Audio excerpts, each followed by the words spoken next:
There are 4 things you need to know before you go out into the world. Remember these things and you'll be the best person you can be. First, look at this pencil. We know that in order for it to become a useful pencil, that from time to time, again and again, it's going to have to go through a resharpening. Well, if this pencil could feel, we can imagine how painful that would be. But that's what it takes for it to be a useful pencil. Life is much the same. Painful experiences and challenges come to us all. But it is through these opportunities that we build character and we grow. Second is to keep in mind that we'll be able to correct many of the mistakes you make along the way, just like this eraser. If we learn from our mistakes, they're not mistakes. They're lessons we can use to do better the next time around. And third, just like this pencil, every place where you are used, so to speak, you leave your mark. You're writing your own story. Think of stumbling blocks as stepping stones and never stop writing. And fourth, always remember, the most important part of you is what's inside.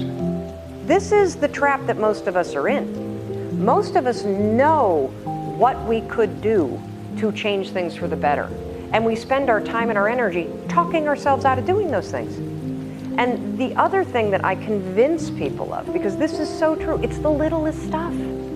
The little things make all the difference. And I could spend hours with you explaining the science of confidence and explaining the science of risk and explaining the science behind courage and explaining habit loops and how they get encoded in your brain. You don't need to know any of that because you're not applying for a PhD in psychology.